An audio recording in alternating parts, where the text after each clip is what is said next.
Ela não era cigana. Mas foi Santa Sara Kali quem a escolheu.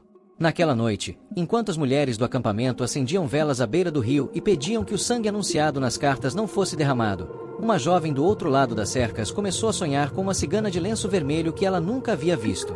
Ela não sabia do ritual. Não sabia da profecia. Não sabia que o pai planejava uma emboscada. Mas a santa sabia.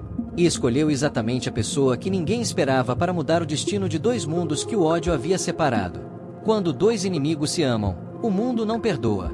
Mas às vezes, só às vezes, o destino é mais teimoso que o ódio. A profecia da lua vermelha, uma história sobre amor proibido, fé cigana e a coragem de uma mulher que ficou de pé quando o mundo inteiro mandava ela se ajoelhar. O sertão estava quieto demais naquela noite. Até o vento parecia caminhar devagar entre os arbustos secos, como se respeitasse algo maior que os homens. E então ela surgiu, enorme, pesada, vermelha como sangue recém-derramado no céu escuro. A lua não apenas iluminava a terra, ela parecia observar. No acampamento cigano, os cavalos ficaram inquietos, as crianças silenciaram por um instante, e até os mais velhos trocaram olhares que carregavam memórias antigas demais para serem explicadas. Mas a tradição não permite medo. Logo os violinos começaram a tocar, firmes, vibrantes, como se desafiassem o próprio destino. As saias coloridas giravam ao redor da fogueira, espalhando faíscas douradas pelo ar. O fogo dançava alto, iluminando rostos marcados pela estrada e pela história. O povo cigano celebrava, porque celebrar é resistir. Foi quando a matriarca, guardiã das cartas e das palavras antigas, ergueu a mão pedindo silêncio. Seus olhos, profundos como poços de tempo, procuraram por ele. Zafiro, filho do líder. Jovem, forte, orgulhoso de sua linhagem. O sangue do comando corria em suas veias, e todos sabiam que, um dia, ele guiaria aquele clã pelas estradas do mundo. Ele caminhou até ela sob o olhar atento de todos. A velha estendeu o pano bordado sobre uma pequena mesa de madeira. O baralho cigano descansava ali como se estivesse vivo. Antes de tocar nas cartas, ela observou a lua mais uma vez. Vermelha, intensa, insistente. Quando as cartas foram abertas, o ar mudou. A primeira revelou união. A segunda, conflito. A terceira, sangue. O sorriso da matriarca desapareceu lentamente. Seus dedos enrugados tremeram ao virar a quarta carta. Dois caminhos cruzados sob um céu em chamas. Ela fechou os olhos e começou a entoar a profecia que os mais velhos conheciam de cor, mas que ninguém desejava ouvir novamente. Quando a lua sangrar 3 vezes seguidas, 2 mundos se tocarão onde não deveriam. O que for plantado em ódio florescerá em dor, a menos que alguém escolha o amor antes que o sol nasça pela 3ª vez. Um murmúrio percorreu o acampamento. Zafiro tentou manter a postura firme, mas sentiu o peso invisível daquela sentença. Amor proibido. Escolha urgente. 3 amanheceres. Ele não sabia ainda o rosto envolvido naquela história, mas sentia, no fundo do peito, que o destino já estava em movimento. A lua vermelha não veio para destruir por acaso. Ela veio anunciar algo que ninguém no acampamento estava preparado para enfrentar. E enquanto a música voltava a soar, mais baixa, mais tensa, o sertão parecia prender a respiração, como se soubesse que, a partir daquela noite, nada permaneceria igual. A cidade acordava sempre com o som duro das botas no chão e das ordens dadas em voz alta. Ali, tudo tinha dono. As terras, os homens, os silêncios. E acima de todos, estava Teodósio Braga, fazendeiro temido, orgulhoso, conhecido por repetir que cigano não criava raiz e por isso não merecia terra. Seu nome era dito quase como aviso. Foi nesse cenário que Zafiro a viu pela primeira vez. Ele estava na cidade para negociar cavalos, postura ereta, olhar firme, carregando no corpo a dignidade de seu povo. Não procurava problemas, nem milagres.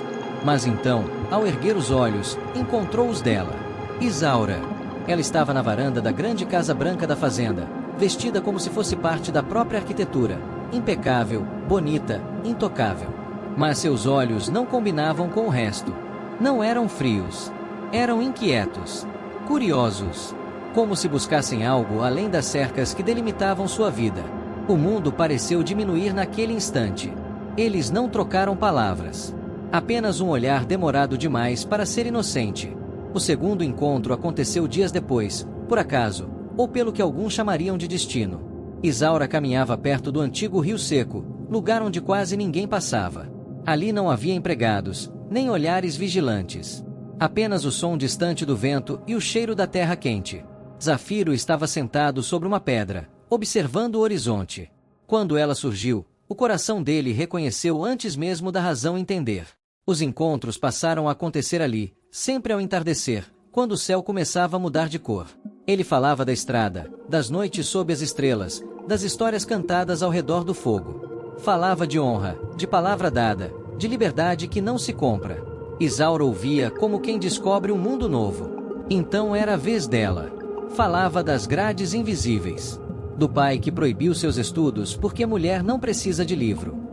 Do noivo escolhido em uma mesa de jantar, como se fosse negócio fechado. Da vida decidida sem que ninguém perguntasse o que ela desejava. Zafiro não a interrompia. Apenas escutava. E naquela escuta havia respeito. Numa dessas tardes, quando o silêncio ficou pesado demais entre eles, ele retirou o violino da pequena bolsa de couro que carregava. Isaura observou com curiosidade. Ele fechou os olhos. E tocou. Não era uma música conhecida. Não era uma canção ensinada pelo clã. Era algo que nascia ali, naquele instante. Uma melodia suave, que começava tímida e crescia como se ganhasse coragem. Tinha saudade, mas também esperança. Tinha dor, mas também promessa. Isaura sentiu os olhos marejarem sem perceber. Quando a música terminou, o mundo parecia diferente. O que nascia ali não era apenas encanto. Não era apenas rebeldia juvenil. Era algo mais profundo, mais perigoso. Era destino, caminhando silencioso na direção deles. E me conta uma coisa, você teria coragem de viver um amor que o mundo inteiro diz que é errado? Se essa história já mexeu com você até aqui, comenta aqui embaixo. Você acha que esse amor é força do destino ou um erro que pode custar tudo? Quero muito ler sua opinião. E se você gosta de histórias intensas, cheias de emoção, profecias e escolhas que mudam vidas, já se inscreve no canal agora e ativa o sininho. Porque o que está por vir vai testar esse amor até o último segundo. Assinando o nosso canal e comentando, você nos ajuda a trazer novas histórias como essa pro canal. Os sinais começaram de forma sutil, quase imperceptível, mas no acampamento cigano, nada passa despercebido. Os cavalos, sempre dóceis, relinchavam durante a madrugada como se vissem algo que olhos humanos não alcançavam.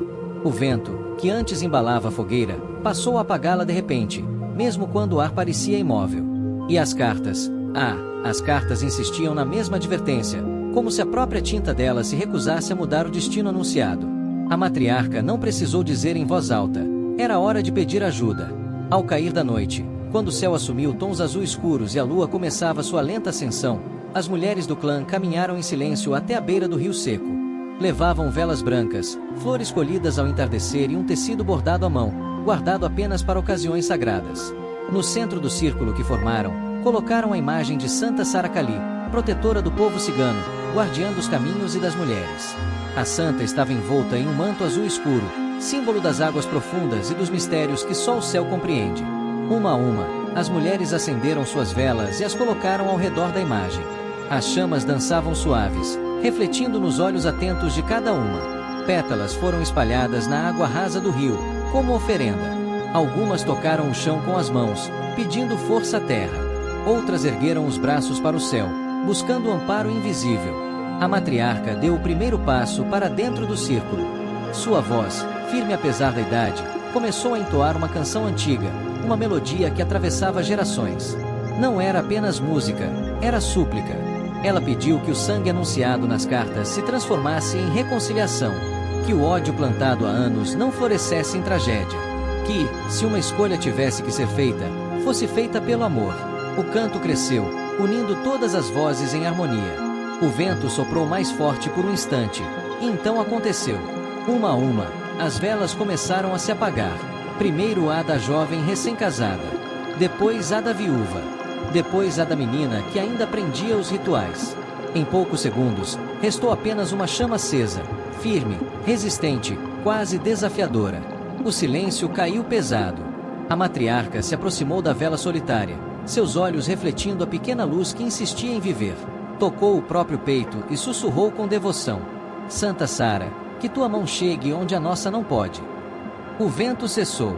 A chama permaneceu. A velha mulher não sabia ainda, mas o pedido já havia sido ouvido.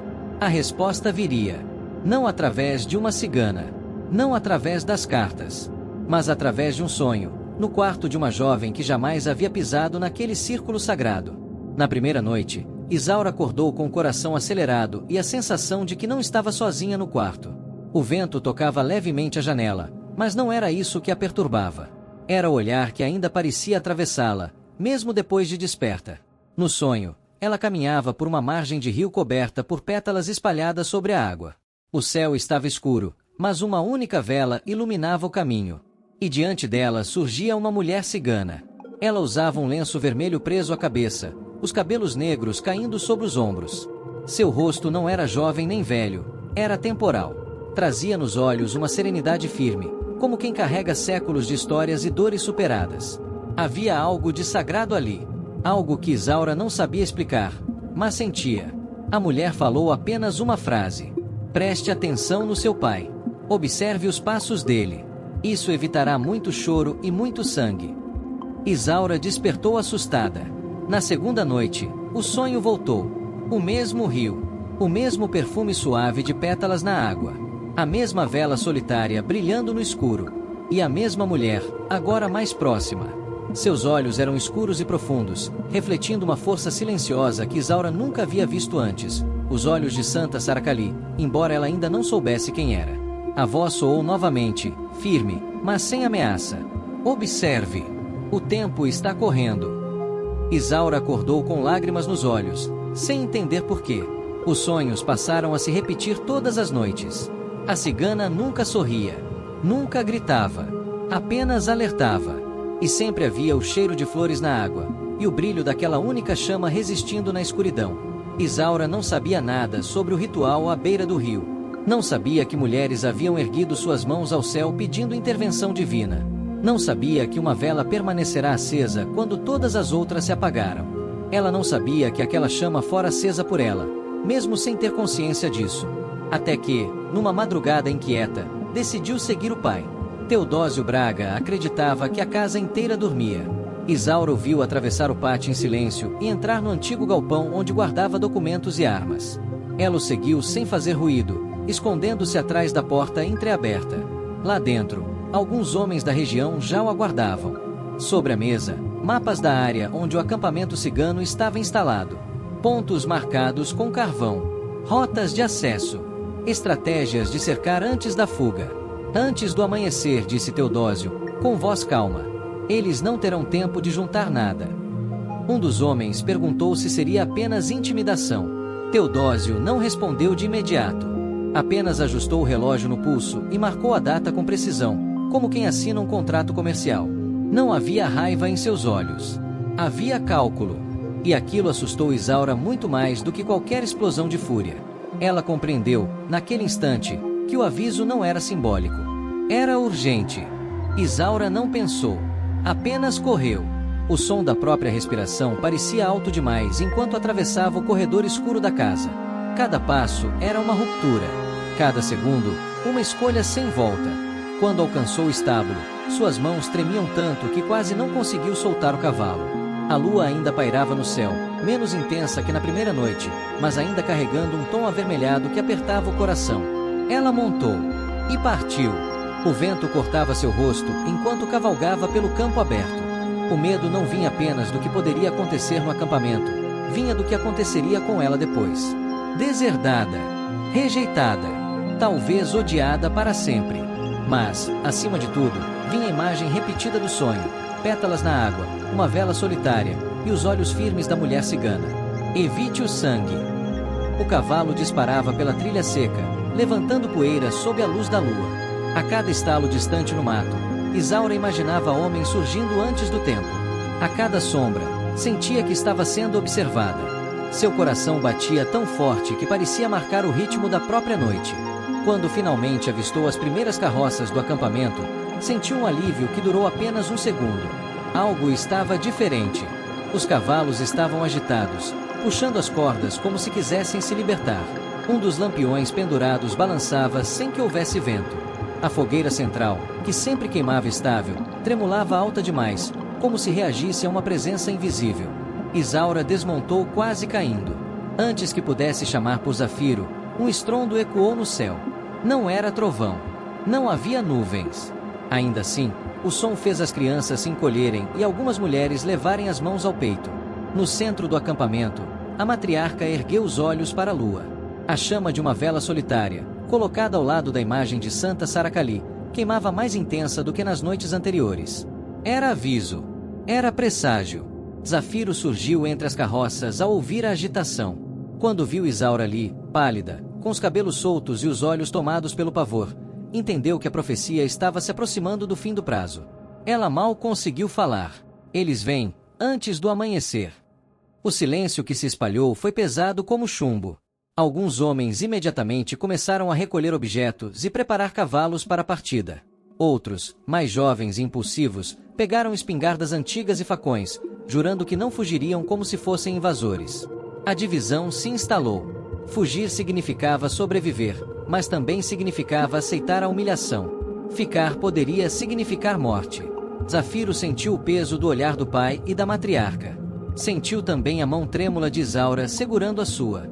Ele estava dividido entre o povo que era sua raiz e o amor que havia florescido onde não deveria. Mas, no meio do caos, sua decisão nasceu clara. Não fugiremos. Não havia ódio em sua voz. Não quero guerra. Quero dignidade. As palavras ecoaram no acampamento como um desafio silencioso ao destino. E então, ao longe, surgiram luzes. Tochas. Homens a cavalo. O som metálico de armas sendo ajustadas. Quando os homens de Teodósio despontaram na linha do horizonte, armados e determinados, a tensão explodiu no ar como pólvora prestes a incendiar. A lua observava. E o terceiro amanhecer se aproximava. O campo parecia suspenso no tempo. De um lado, o clã cigano, unido em silêncio, alguns com armas antigas nas mãos, outros apenas com coragem no olhar. Do outro, os homens de Teodósio, montados, armados, prontos para avançar ao menor comando. O ar estava tão denso que parecia impossível respirar. E então Isaura caminhou. Não correu. Não hesitou. Saiu do meio das carroças e atravessou o espaço vazio que separava os dois mundos.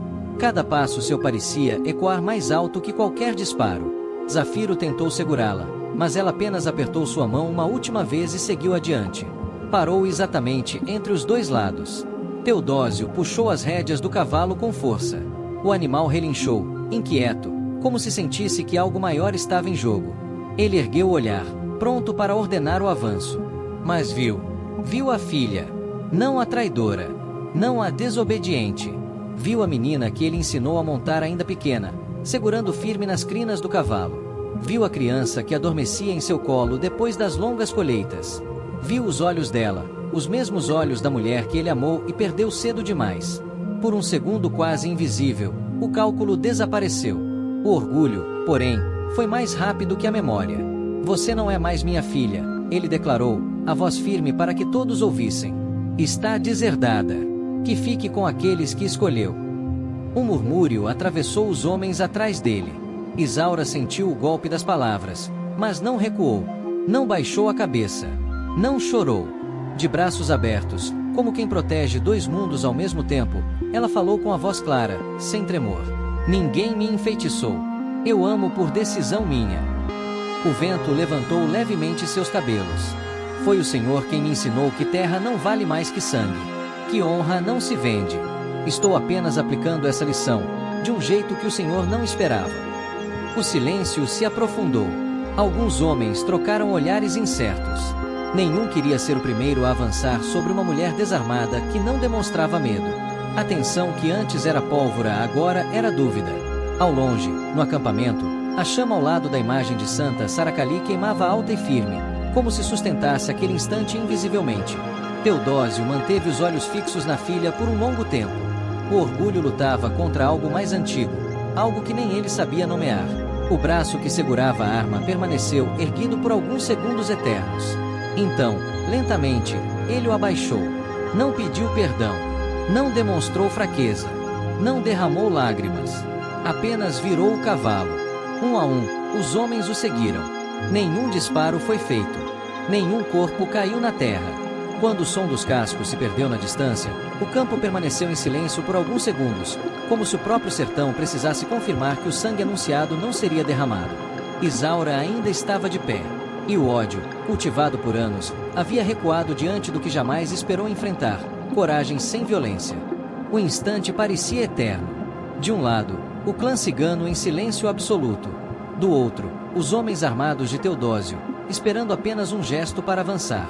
O céu começava a clarear levemente, anunciando que o terceiro amanhecer estava próximo. E então Isaura caminhou para o centro. Cada passo seu rasgava o medo que pairava no ar. Ela parou exatamente entre os dois lados, pequena diante dos cavalos, frágil diante das armas, mas inabalável. Teodósio puxou as rédeas com força. O cavalo relinchou alto, mas foi o coração dele que hesitou primeiro. Pela primeira vez em anos, algo mudou em seu rosto. Ele não via uma traidora. Via a menina que ele ensinou a montar segurando firme em sua cintura. Via a criança que adormecia no seu colo ao som das histórias da mãe. Via os olhos dela, os mesmos olhos da mulher que ele enterrara cedo demais. Por um segundo brevíssimo, o cálculo vacilou. Mas o orgulho foi mais rápido que a memória. Você não é mais minha filha, ele declarou diante de todos. Está deserdada. Não carrega mais meu nome. As palavras cortaram o ar como lâmina. Isaura sentiu o peso delas, mas não recuou. De braços abertos, encarando o pai sem desafio, mas com firmeza, respondeu: ninguém me enfeitiçou. Eu amo por decisão própria. O vento soprou, levantando poeira ao redor. Foi o Senhor quem me ensinou que terra não vale mais que sangue, que honra não se vende. Estou apenas vivendo essa lição, de um jeito que o Senhor não esperava. Os homens atrás de Teodósio trocaram olhares incertos. Nenhum queria ser o primeiro a avançar sobre uma mulher desarmada que não tremia. A tensão que antes era pólvora agora era dúvida. Ao longe, no acampamento, a chama diante da imagem de Santa Saracali permanecia acesa, firme como uma promessa cumprida. Teodósio manteve os olhos fixos na filha por um longo tempo. O braço que segurava a arma estava erguido, mas não avançava. Então, lentamente, ele o abaixou. Não pediu perdão. Não demonstrou fraqueza. Não deixou que ninguém visse qualquer lágrima. Apenas virou o cavalo. Um a um, os homens o seguiram. Nenhum disparo foi feito. Nenhum corpo caiu na terra. O sangue anunciado não seria derramado. O silêncio durou apenas alguns segundos antes de ser quebrado por um soluço contido, e depois por outro.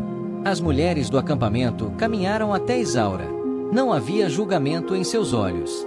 Apenas reconhecimento.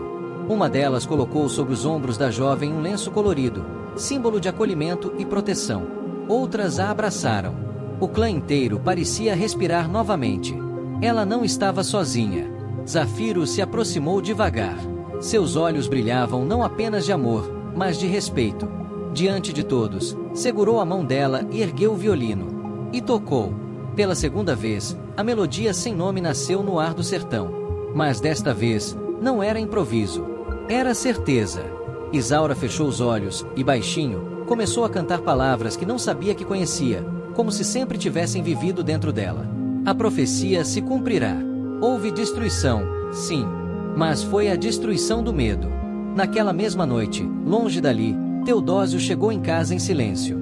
Sentou-se na varanda escura e ficou olhando o horizonte por um tempo que ninguém soube medir. Talvez pensasse nos olhos da filha que não tremeram. Talvez nos olhos da mulher que perdeu. Talvez no dia exato em que escolheu o ódio em vez de enfrentar a própria dor. Ninguém sabe o que ele decidiu naquela madrugada. Mas, quando o sol nasceu, a lua já havia retomado sua cor natural. E entre as duas terras, onde antes havia apenas cerca, agora existia um portão novo. E o portão estava aberto. No fim das contas, essa não é apenas uma história de amor. É uma história sobre coragem. Isaura poderia ter escolhido o conforto da obediência. Poderia ter abaixado os olhos, aceitado o destino decidido por outros e vivido uma vida segura, mas vazia. Em vez disso, ela escolheu enfrentar o medo. Escolheu ficar de pé quando tudo ao redor gritava para que ela se calasse. E essa é a forma mais rara de bravura. A coragem de amar com consciência das consequências. E do outro lado, existe algo que encanta e fascina há séculos: a cultura cigana. Um povo que carrega no coração a estrada, que transforma a dor em música, que responde ao preconceito com identidade, tradição e união. Um povo que entende que liberdade não é apenas andar pelo mundo, é viver fiel ao que se é. Essa história mostra que, às vezes, a verdadeira profecia não está nas cartas. Está nas escolhas que fazemos quando somos colocados à prova. Se essa jornada tocou você de alguma forma, comenta aqui embaixo qual foi o momento que mais mexeu com seu coração. Foi o ritual? Os sonhos? A cena dela enfrentando o próprio pai? E se você acredita que histórias assim nos lembram quem realmente somos, já se inscreve no canal e ativa o sininho para não perder as próximas. Porque existem muitas outras histórias esperando para provar que o amor, quando é verdadeiro, não destrói mundos, ele transforma. E talvez, no fundo, seja isso que mais assusta o ódio. A coragem de quem escolhe amar mesmo assim.